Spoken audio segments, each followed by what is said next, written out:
merupakan singkatan dari Ayo Sayangi Anak Kita, yaitu suatu kegiatan inovasi yang dilakukan terkait indikator yang menggambarkan partisipasi dan keberhasilan kegiatan di Posyandu.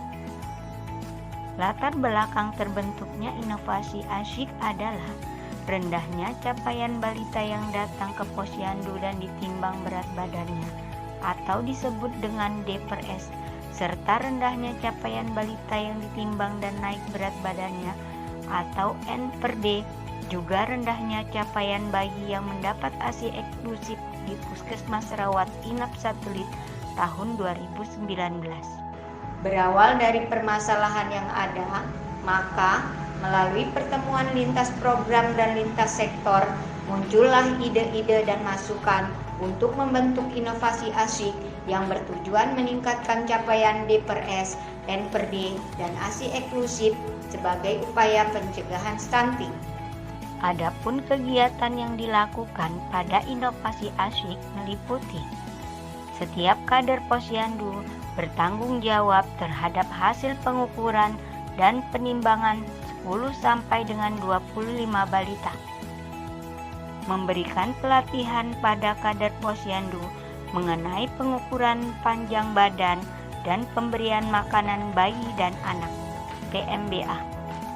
Edukasi dan penyuluhan pada ibu balita, ibu hamil, dan ibu menyusui tentang pemantauan pertumbuhan balita dan ASI eksklusif di Posyandu, kelas ibu balita, dan kelas ibu hamil. Petugas kesehatan dan kader Posyandu bersama orang tua balita melakukan penempelan stiker asyik sebagai komitmen orang tua untuk selalu memantau pertumbuhan balitanya dan memberikan ASI eksklusif pada bayinya. Koordinasi dan kerjasama lintas sektor terkait untuk mengedukasi masyarakat agar selalu membawa balitanya ke Posyandu dan mendukung kegiatan asyik. WhatsApp Group yang bertujuan untuk memudahkan komunikasi antara petugas kesehatan, kader Posyandu, dan orang tua balita dalam memantau pertumbuhan dan status kesehatan balitanya. Namun, setelah penerapan inovasi asyik tahun 2020, capaian D/S tidak mengalami kenaikan, bahkan cenderung mengalami penurunan. Hal ini disebabkan karena adanya kondisi pandemi COVID-19. Maka muncullah gagasan baru untuk mengembangkan inovasi asyik dengan menambah kegiatan berupa menggiatkan kunjungan rumah di masa pandemi sekaligus melakukan pendataan balita oleh kader Posyandu, dibantu oleh lintas sektor seperti ketua RT dan kepala lingkungan. Membuka pelayanan Posyandu terkesan.